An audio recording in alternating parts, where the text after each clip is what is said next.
ஆண்டவர் உங்களை ஆசிர்வதிப்பாராக. வேதம் சொல்லுகிறது, என் ஆத்துமாவே கர்த்தரை ஸ்தோத்திரி, அவர் செய்த சகல உபகாரங்களையும் மறவாதே என்று சொல்லி, கடந்த நாட்கள் எல்லாம் ஆண்டவர் நம்முடைய வாழ்க்கையில் செய்த எல்லா உபகாரங்களுக்காக நாம் முழு ஆத்துமாவோடு கூட முழு உள்ளத்தோடு கூட ஆண்டவருக்கு நன்றி செலுத்த வேண்டும். மாத்திரமல்ல, இந்த 12ஆம் மாதத்தில் கூட தேவன் நமக்கு ஒரு சம்பூர்ணமான ஆசீர்வாதத்தை கொடுப்பார். யோபு எழுதின புஸ்தகம் 8ஆம் அதிகாரம் 7வது வசனம் சொல்லுகிறது, துவக்கம் அற்பமாயிருந்தாலும் நம்முடைய முடிவு சம்பூரணமாயிருக்கும் என்று சொல்லி வேத வசனம் எப்படி சொல்லுகிறதோ அப்படியே நம்முடைய ஆண்டவர் நம்மை ஆசிர்வதிக்கிற தேவன்.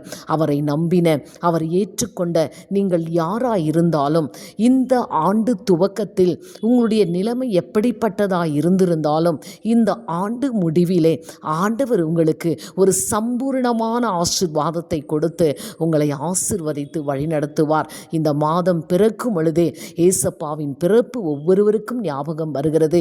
ஆண்டவர் பிறந்தது எதற்காக? உங்களுடைய முடிவை சம்பூரணமாய் மாற்றுவதற்காக. அந்த இயேசு கிறிஸ்துவை ஏற்றுக்கொள்ளுங்கள். ஒரு சம்பூர்ணமான ஆசீர்வாதத்தை உங்களுடைய வாழ்க்கையில் பெற்று நீங்கள் ஆசீர்வாதமாக இந்த மாதம் முழுதும் வாழும்படி நான் உங்களுக்காக ஜெபிக்கிறேன். கர்த்தரும் உங்களை அப்படியே வழி நடத்துவாராக. God bless you.